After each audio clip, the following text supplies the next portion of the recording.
My name is Stephen Kick, and I am the studio head of Nightdive Studios. Larry Cooperman, better known as Larry Nightdive, and I'm biz dev for Nightdive Studios. We are here at QuakeCon 2025, where Nightdive has gotten to show off its latest work.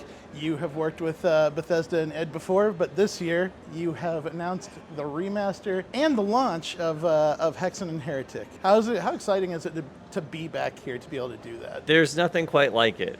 A lot of our releases we just kind of get to enjoy from the comfort of our own home, and when we're here surrounded by thousands of fans and people who love these games, it just elevates it to the next level. I also have to say our hosts at id Bethesda have just been rolled out the red carpet for us. Very unusual to have the outsourced developers be part of the marketing and the media. Usually we're behind the scenes. And this was absolutely great.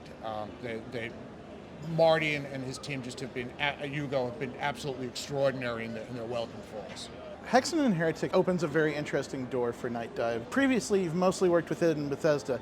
This particular game brings Raven Software into the equation. Can you speak a little bit to just like the process of getting this project rolling and getting the right permissions that you needed for this one? It's very similar to some of our past projects and collaborations that we've had with id.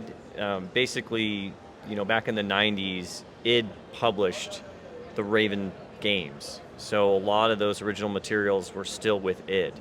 And when we go back and we look through their archives with the help of Mike Rubitz, who's been instrumental in not only this release, but a lot of the other ones as well, he's really been kind of the caretaker and the one that goes through and finds what we need in order to make these remasters a reality. But it is really special to be working on a Raven game, albeit still in the Doom engine.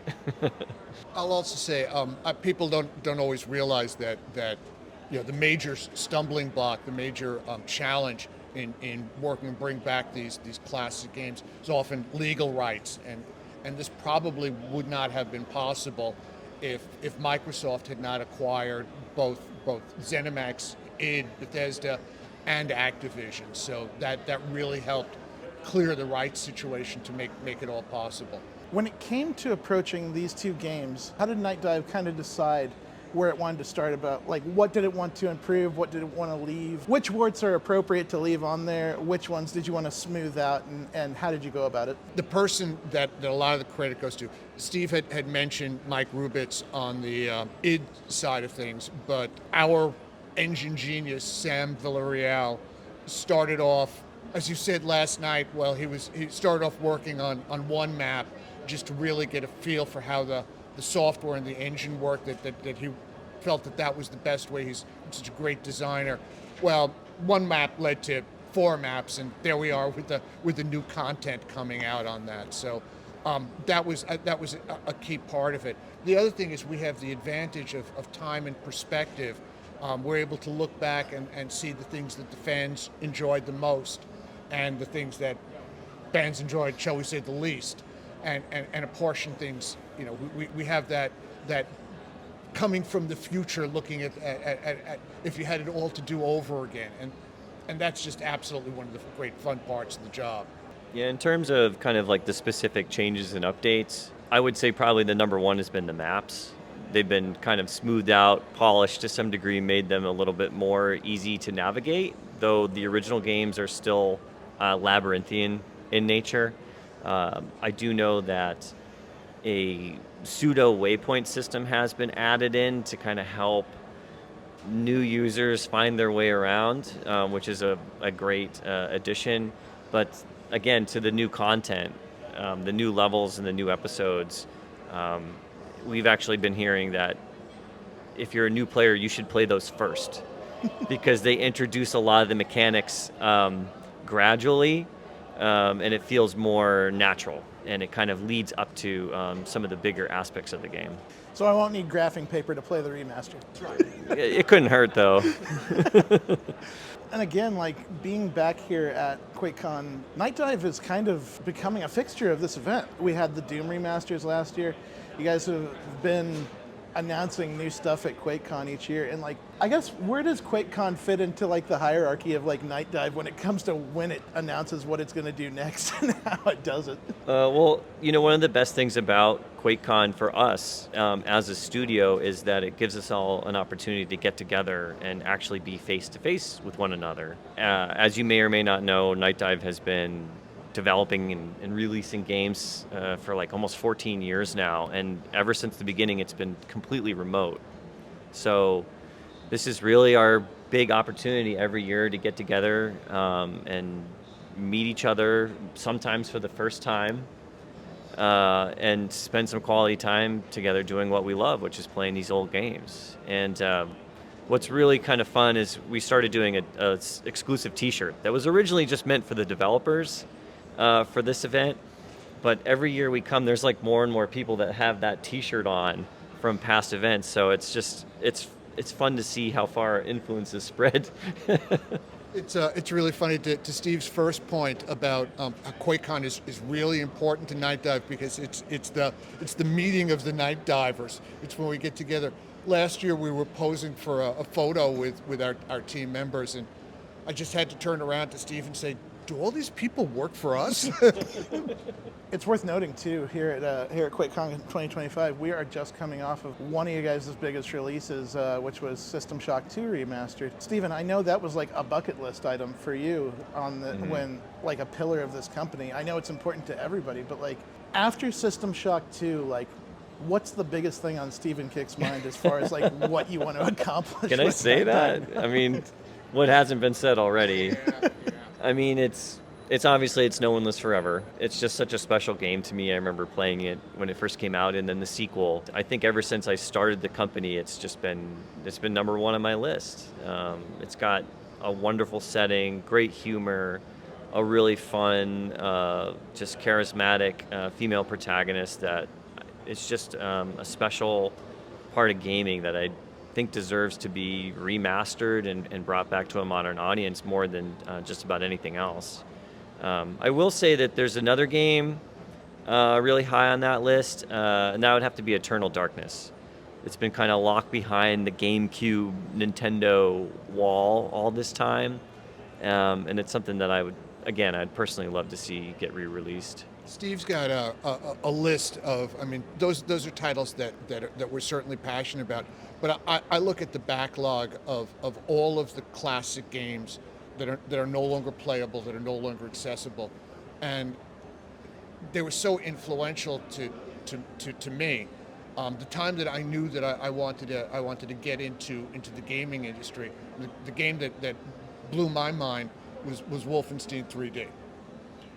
There was no question that was a huge epiphany for me. But there's so many titles out there, and I just really it's great that in part because of Nightdive's efforts, in part because of our friends and partners at GOG, that everybody now recognizes that the classic games deserve to have a new life. I think that's great, but I have a list, and it's longer than yours of stuff that I'd like to do.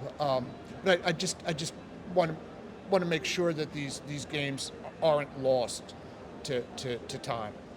With System Shock 2 Remastered behind you, that was a many years project for the team. That was kind of one of the white whales for Nightdive, it seemed, for a while. And is it a relief to finally be beyond that point where it's finally out in the audience, it's finally out in the world? Yeah, we had a lot of resources wrapped up in that project for a really long time, and it went through many different stages of evolution since probably 2016 when we did the Kickstarter for the System Shock remake. Initially, we were just planning on doing an enhanced edition like we had done with the first game, but as we got more and more into it, the scope just kept getting bigger and bigger in terms of what it is that we wanted to do. And it probably wasn't until we did the Quake remaster with Bethesda and id here at QuakeCon that we had a full-fledged art team that could also go in and start making those types of improvements to really bring those remasters to that next level, which we've become really well known for. So yes, it's a huge relief it's over. I know that they're still working on it. There's still some patches we're well aware of any of the issues that are current, and we'll take care of those. Um, but yeah, we have another one coming up that's been worked on steadily for a number of years, and that's Sin Reloaded. So once that's done, I'll feel like I can move on, you know. Yeah, the burden will be off our shoulders, and we both feel very passionate about Sin also. That's a game that we both enjoyed, and in particular, the sense of humor in it was something that was influential for me. It was something that I felt, wow, the developers really understand what I find funny, as weird as that is. So that's another one that's on the agenda, that's in process for us. Just a note to our fans that, particularly on social media, when we say we're working on a game, that shouldn't be taken to mean and it'll be out on Monday. There's a lot of work and a lot of development that goes into the games. We get praised often for our attention to detail, for the love that we put into the games. Just want to remind everybody that love takes time. Looking back at the work that has gone into projects like System Shock 2 Remastered and System Shock Remake, can you speak a little bit to like the evolution of processes at Nightdive Studios? What would you say is the biggest thing that has improved over time as you've looked at the processes for development and new projects? It's pretty wild to think back to where we started, which was, you know, the very first release, System Shock 2, just straight up on GOG and Steam. Nothing improved outside of the community patch that was utilized at the time. And then from there it went to ScumVM, DOSBox, re-release of classic point-and-click adventure games, to getting to a point with Turok Dinosaur Hunter and not knowing how we were going to actually execute that title. And that's when we found Sam. The Kex engine was established, and it's gone through 4 iterations, I would say, since then to support all the things that we're capable of now. You know, I think, was it Turok 2 was the first game that came out on multiple platforms. So there's just been this evolution over the last 14 years of like the bare bones to a team of 50, 60 people working on 4 projects at a time, all to this level of competency that has kind of made us a name in the industry as being the people you go to for remasters. So it's crazy. I never would have imagined that we'd be here, if I'm being honest. I'm really glad that you talked about the number of people at Nightdive and the staff. In the early days, people don't realize that there was Steve and then Dan. Yep. Then I came on for Biz. We hired Sam Villarreal Kaiser. The Kex engine was in its infancy. We brought on James to work even before Turok on Strife. Yeah. And then we needed somebody that understood how to do multiplayer, and we brought on Edward. And so there we are. You know, this is a couple of years after I joined. The mighty Nightdive was a team of 6 people. And yet we were doing this stuff, and so when people look at the evolution of Nightdive titles, why we didn't do the same thing was because there were a half dozen of us cranking out games, and that's how Nightdive got started. And tying it back to Hexen and Heretic, like speaking to your processes and speaking to like your collaborations, can you talk a little? You mentioned id a bit, but can you talk a little bit about like how involved id, Raven, and the rest of the developers were in the development and like the remaster of Hexen and Heretic? Yeah, Machine Games also plays a large part in it. There's collaboration with their artists and designers when we do these expansions, these new content packs like we did for both Quake and Quake 2 and now with Hexen and Heretic. And it's just a great opportunity that our devs get to kind of flex that muscle that they haven't honestly gotten the chance to previously. All of our games kind of up to that point were just the original games without anything extra, outside of maybe Shadow Man. We were able to restore a lot of lost content in that. But a lot of our devs, they came from backgrounds of being designers or being artists. And when they get that opportunity to use those skills on a game like Quake or Hexen and Heretic, it really comes out. It's something special. And it really, well, it kind of plants the seed in their head that they want to do something original on their own too, which is kind of interesting. So it's great that they get to do that alongside their normal development tasks, and collaborating with colleagues across multiple studios is it's a really special opportunity that you just don't really see that often in this space. Our relationship with the team at id, Mike Rubitz, aka Sponge, has been an integral part of the team. We truly work hand in glove. It's truly a partnership, cooperation, not a vendor payer relationship. Although there is that aspect of it, but we really enjoy working with those guys. They've opened doors for us as well. It's just a privilege. I mean, the idea of getting to work on games that were created by the John Romeros and the John Carmacks, it's thrilling.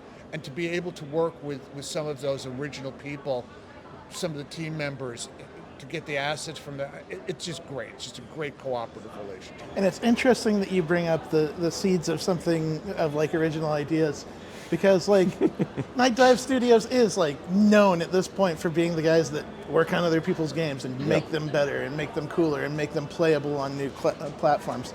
But with the growth and the expertise that you have on staff, I'm kind of curious, how far is Nightdive Studios from like putting out an original IP? I think we're pretty close, at least closer than we've ever been.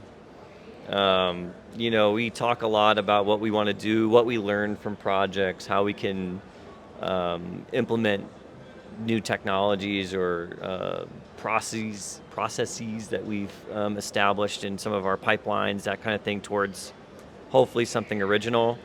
And what we're aiming for right now is to do more of what we've established with these id collaborations, which is to create new content for classic games that already exist. So like the expansions for both Hexen and Heretic that we've done here, I wouldn't be surprised if we saw some additional content for other titles. Yeah, let's leave it at that. I think that's going to be a natural progression. Another thing that seems of interest to me that would be something that I think we would want to do in the future is there are titles that for all parties involved being willing to work on it, where records are just lost and things can't be done. So maybe instead of doing a sequel, we would look to do something along the lines of a spiritual successor. With Hexen and Heretic announced and out there, with QuakeCon 2025 in full, and like it'll be over by the time that this goes up, but what would you like to say to like the longtime or even newcomer fans of Nightdive Studios about what's going on now and what comes next? I'm just thrilled that we get this opportunity to work on these games that were made by the pioneers of this industry. It's a tremendous responsibility that we've been given, and to be able to collaborate with the folks at id and ZeniMax and Bethesda and Machine Games on stuff like this it's a dream come true, and there really is not a better time than now to try some of these games or pick them up again if you've played them before. They are really special, and they really were ahead of their time, and I think with these remasters, it's evident of the influence that they've had on the industry up to this point. So just thank you really to everyone who's made this possible, and this is what it's all about for us, is just to make awesome games that people enjoy. One of the things that we've been able to do in the past year or so, and it really was a derivative of the work that we've done with id, is to recognize the people behind the games. It's not just the games, it's the people that made them. And we've been doing a series of deep dives.